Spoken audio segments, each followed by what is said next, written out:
Hello everyone, welcome back to ऑटोमेनिया।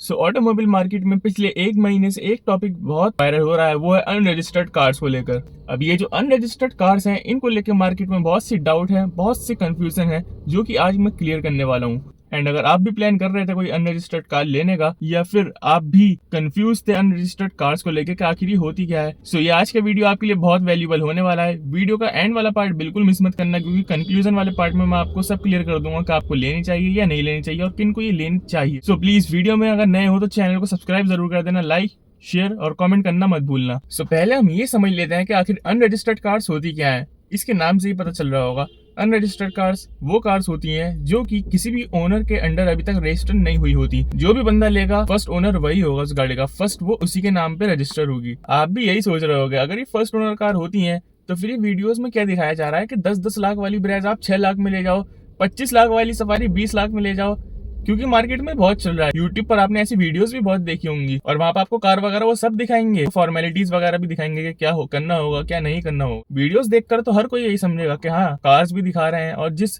यकीन के साथ दिखा रहे हैं, अगर हम लेंगे तो हमें इतनी सस्ते रेट्स में मिल भी जाएगी। पर आखिर क्या इसके पीछे की सच्चाई है, वो जान लेते हैं। जैसा आपने शोरूम्स पे देखा होगा, टेस्ट ड्राइव वाले व्हीकल्स होते हैं, डेमो व्हीकल्स होते हैं। जब इनका काम पूरा हो जाता है, कोई ये अपना नया फेसलिफ्ट लिया, कोई भी अपना कंपनी नया फेसलिफ्ट ले आती है, फॉर एग्जाम्पल अब जैसे ब्रेजा है, अभी इनके पास वही वाला डेमो व्हीकल खड़ा होगा टेस्ट ड्राइव के लिए। बट जब ये न्यू फेस लिफ्ट लाएंगे तो जाहिर सी बात है फिर उसी की टेस्ट ड्राइविंग करवाएंगे ये लोग, अनटिल एंड अनलेस के वो पुराना वाला डिसकंटिन्यू नहीं करते। बट फिर भी इन एनी केस वो नया वाला ही आपको टेस्ट ड्राइविंग के लिए देखने के लिए मिलेगा। वो जो पहले इनके पास कार खड़ी थी ब्रेजा टेस्ट ड्राइव के लिए, वो कहाँ जाएगी डेमो व्हीकल। ऐसी कार जो है वो अनरजिस्टर्ड कार्स की कैटेगरी में आती है।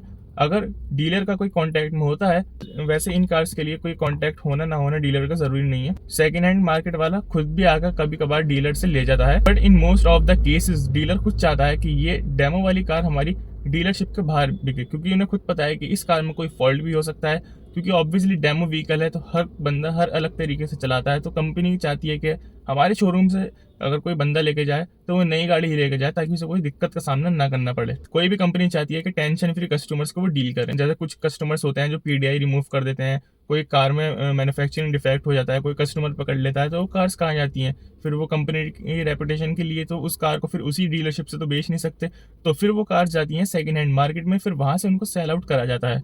अब क्या ये जो कार है वहां से लेना सही है? क्या वाकई आपको डिफेक्टिव कार मिलेगी, या फिर आपको अच्छी कारें भी मिल सकती हैं? क्या क्या डिफिकल्टीज आपको इसमें फेस करने के लिए मिल सकती हैं, उसकी बात कर लेते हैं। अब ये गाड़ी देखिए रोड लीगल तो होती नहीं है। अब जब आप न्यू कार शोरूम से लेते हो तो सारी फॉर्मेलिटीज डीलरशिप भी करके देती है, आरटीओ से लेके इंश्योरेंस से लेके हर एक चीज से लेके।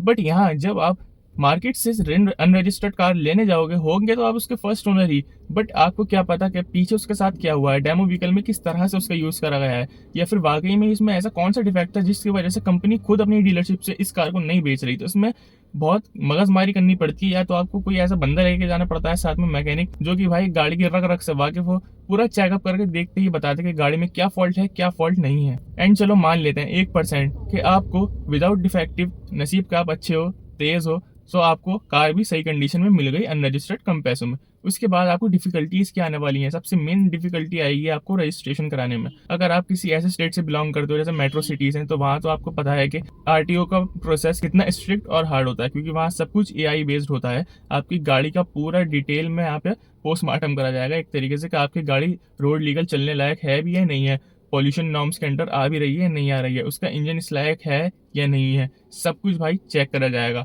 और कोई भी भाई अगर इसमें से कसर रह जाती है, कोई किसी भी टेस्ट में अगर आपकी कार पास नहीं हो पाती है, आपके ऊपर लीगल एक्शन भी हो सकता है, क्योंकि कोई कंपनी की डीलरशिप्स तो आपने ली नहीं है। आरटीओ वाला भी यही पूछेगा जब आप एज अ फर्स्ट ओनर हो तो आपने ली कहाँ से है। यहाँ पे लीगल एक्शन भी आपके ऊपर हो सकता है और गाड़ी भी आपकी रजिस्टर फिर नहीं होगी। अनरजिस्टर्ड कार के लिए तो आपको जाना चाहिए नहीं जाना चाहिए ये भी बताऊंगा, बट उसके लिए कंक्लूजन वाले पार्ट के लिए आपको रुकना पड़ेगा, जो कि वीडियो के एंड में। अब मेन चीज ये है कि अगर आप ले लेते हो तो सबसे मेन चीज आपको डॉक्यूमेंट्स देखने पड़ेंगे कि उसके पूरे डॉक्यूमेंट्स उस कार के पूरे हैं या नहीं है, जो भी कार आपने सेकंड हैंड डीलर से ली है। अब वो 3 से 4 डॉक्यूमेंट्स मैं आपको बता रहा हूँ जो कि बहुत मेन है, इसके बिना तो भाई गाड़ी उठाना ही मत। यहाँ पे डॉक्यूमेंट्स का ही यहाँ पे समझ लो 90% रोल डॉक्यूमेंट का ही है।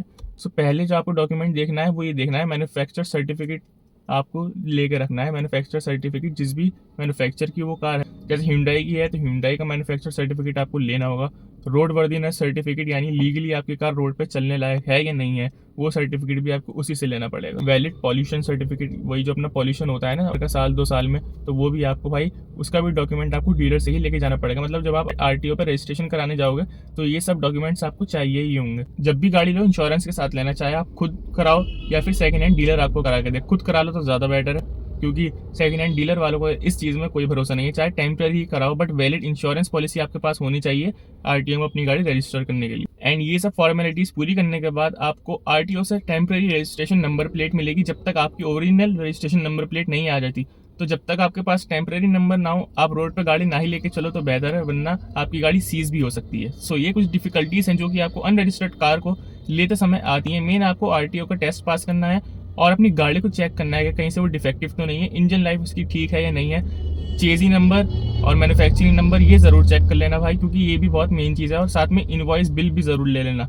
ये सब डॉक्यूमेंट्स बहुत मैंडेटरी हैं। और गाड़ी का चेकअप के लिए चेजी नंबर वगैरह, ये सब इंजन नंबर वगैरह, ये सब भाई देख के रख लेना। जिस बंदे को इस चीज़ की नॉलेज हो उसे ही साथ में लेके जाना, वरना आप यूट्यूब पे देख सकते हो। यूट्यूब पे भी बहुत सी वीडियोस हैं जहाँ पे आपको बता देंगे कि ऐसे चेजी नंबर चेक करते हैं, ऐसे मैन्युफैक्चरिंग ईयर चेक करते हैं।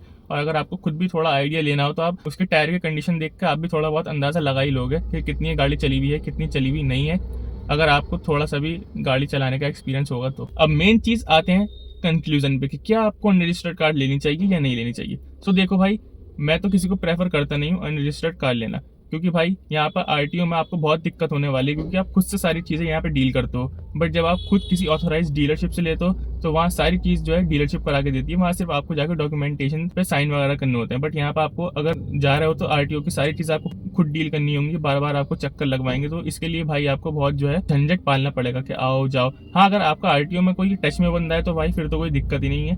अगर आपकी गाड़ी भी वहाँ से आपको ठीक कंडीशन में मिल गई, सब कुछ डॉक्यूमेंट्स पूरे हैं, कंडीशन भी सही है, तो फिर अगर मैं यही कहूँगा कि अगर आपको सस्ते में कार मिल रही है अच्छे रेट में, तो फिर वहाँ से आप उठा सकते हो। बट वही है कि RTOs वगैरह में बहुत दिक्कत होती है उसे रोड लीगल करने के लिए। सो ओवरऑल अगर आपके RTO में अच्छे टचेस हैं या फिर आपके स्टेट में कोई इतना स्ट्रिक्ट नहीं है रजिस्ट्रेशन का प्रोसेस, और अगर आपको कार की भी अच्छी नॉलेज है कि हाँ मैं देख के बता सकता हूँ कि इस कार में क्या डिफेक्ट है क्या डिफेक्ट नहीं है, तो भाई फिर आप ज़रूर जाओ अनरजिस्टर्ड कार के लिए। बट अनरजिस्टर्ड कार इतनी आसानी से मिलती नहीं है जितना यूट्यूब पे दिखाया जा रहा है। आप जब वहाँ पे पहुँचोगे तो वहाँ पे यही कहेंगे कि भाई यहाँ पे कोई अनरजिस्टर्ड कार नहीं है। मोस्ट ऑफ द केसेस आपको यही होगा, बट नसीब का अच्छे होगा तो वही बात है, मिल भी जाएगी आपको। बट अगर आप पहली या दूसरी बार कार ले रहे हो, आपके स्टेट में RTO प्रोसेस भी अगर बहुत स्ट्रिक्ट है, तो भाई फिर भूल के भी मत जाना। आपको RTO वाला भी रोना रुला देगा और साथ में कार भी अगर डिफेक्टिव निकल आई तो सोने पे सुहागा। इसलिए भाई वैसे भी अनरजिस्टर्ड कार एक तरह से अनलीगल कार ही मैं कहूँगा, क्योंकि जब उस पर रजिस्ट्रेशन ही नहीं होता है तो आप कैसे विदाउट ऑथोराइज डीलर के ले सकते हो। सो यही है कि भाई अनरजिस्टर्ड कार से अगर जितना बचोगे उतना ही बेहतर रहेगा। इससे अच्छा आप सेकंड हैंड यूज्ड कार ले लोगे, 1-2 साल चली हुई, तो वो ज़्यादा बेटर रहेगी। सो आई होप कि आपके सारे डाउट्स क्लियर हो चुके होंगे। अगर आपको वीडियो थोड़ा सा भी इन्फॉर्मेटिव लगा हो, सो प्लीज़ चैनल को जल्द से जल्द सब्सक्राइब कर लो, लाइक कर दो। मिलते हैं आपसे नेक्स्ट वीडियो में, जब तक के लिए गुड बाय।